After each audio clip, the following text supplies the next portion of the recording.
I and I King Dandy crazy.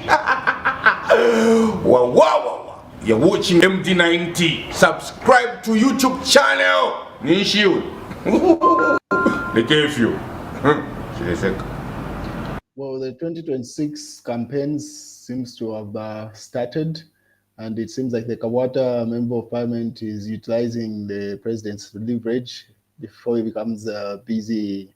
I'm pretty sure a number of MPs will try to utilize him. So the Kawata Member of Parliament is making use of him before it becomes heated, where the Republican president will be required to boost some of these candidates as they head into the polls in 2026. So they put up this notice 13th January in the United Party for National Development, Kawata constituency, as the host of the youth mobilization rally dated for 30th March 2025. So they've announced a rally that will take place in that stadium with a guest of honor, the Republican President Hakainde Hichilema. Let's wait and see how that plays out. I'm pretty sure the opposition will also want to hold their own versions if they are allowed.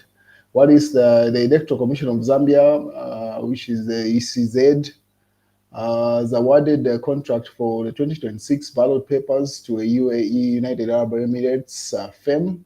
So in the Lusaka, so they announced the awarding of the contract for printing and delivery of ballot papers and other electoral materials for the 2026 general elections to AI Gauria Printing and Publishing of the United Arab Emirates. So you can tell that the 2026 general elections are building up. The contract has already been awarded. It was announced by the ECZ CEO. That was a press brief that was held earlier on today. So speech by Electoral Commissioner of Zambia, ECZ, Mr. Brown Kasaro, during a media briefing with regard to the 2026 general elections. So you can see the mood is about to get more political as we head towards that, because everything seems to be pointing in that direction. This was reported in the Daily Nation, say United Nations sanctions Zambia for rights violation. So this was put up, and then a rebuttal was put up by the UPND and different sections of the society. It says Hakainde has not rejected Pope's offer on Zambia's debt cancellation massacre. That's a response from the State House. So this headline that was put up in the Daily Nation, due to the widespread human rights abuses, what on arrests of opposition members, the country has been removed from the list of those that hold office at the Human Rights Commission, comprising of 47 member states elected by the UN General Assembly. So that was reported by that particular news headline, and then also reposted by Emmanuel Mwamba with regard to the same headline, with some details to that headline. Then the UPND responded. They say it is fake news, pretty much rebattling to Emmanuel Mwamba's post, say shameless propaganda, and then referring to also the newspaper headline there. And then the UPND went further to put up this letter that was alleged to have come from the United Nations. So the UPND say Daily Nation story on Zambia being blacklisted from the UNHCR, inaccurate and misleading UN. So the response that the UPND had put up was with a headed paper coming from the United Nations, says for immediate release. Comment on the Daily Nation newspaper story, UN sanctions Zambia for human rights violation. So Lusaka, 13th January 2025. The United Nations of Zambia takes notes the inaccurate and misleading story carried on in the January 13th, 2025 edition of the Daily Nation newspaper, alleging that the United Nations Human Rights Commission has blacklisted Zambia for alleged human rights violation. So pretty much that letter is like a rebuttal to say that didn't come from the UN. Hari Kalaba also weighed in on the same issue. He said Zambia's sanctions from the UN is scar Kalaba. Hari Kalaba, president of the Citizens First Party, has described as sad the UNHCR decision to drop off the list of members countries. Kalaba said the UN body's decision confirms that Zambia's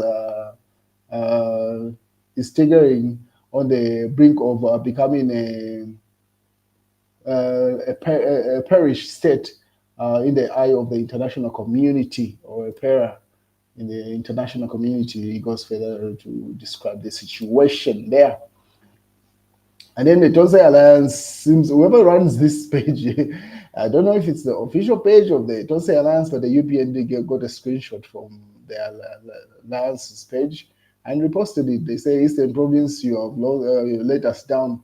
Because there's been news that has been circulating from the time that the by-elections were announced in Petauke, that the majority of Patriotic Front members, councillors, and different office holders in that structure in Eastern Province had defected from the Patriotic Front going into the UPND. And considering that the Tonsai Alliance is pretty much like the Patriotic Front Alliance, so I don't know if that's their official page, but they've been crying on that particular page. So the UPND has been having a field day with that. So Wadira Tonsai Alliance, and then they laugh it off with that screenshot. So I don't know if that's the official page for the Tonsai Alliance, but you can see the United Party for National Development have shared that screenshot. They say next to dismantle PF in Pambeshe constituency. So they say with the success of the dismantling of the PF in Petauke, because if you know, it's alleged to say even the people that had helped JJ Banda to run and win the elections in 2021 are now working with a UPND candidate, including the the headman that was central to JJ Banda's winning a number of votes, has also moved to the UPND. So they say with that success, they're going to replicate the same situation in Pambaishe, so they can carry both these by-elections that are coming up in a few days. And then Smart Eagles is doing a count, so there are 574 days remaining until 12th August 2026. That's the election day. Zambia goes to the polls, so it seems like people have started counting. Election season is already here, you can tell. Cost of living better today compared to Patriotic Front days, says United Party for National Development Secretary General Imenda in the mass newspaper there. Say, the situation is way better than it was in the PF, according to them. And then obviously that's the ECZ during the press briefing earlier on when they were updating the nation. And then but also royal establishment, government working together. Gambela says they want to see development, peace, law, and order. So it seems like that session conversation seems to have fallen off. And now the Barroso royal establishment, which is pretty much Western Province, is working with the current government in delivering development. And then also in the daily liberation, that's the headline, and that's the news, ladies and gentlemen. If anything else comes up, I'll keep you posted.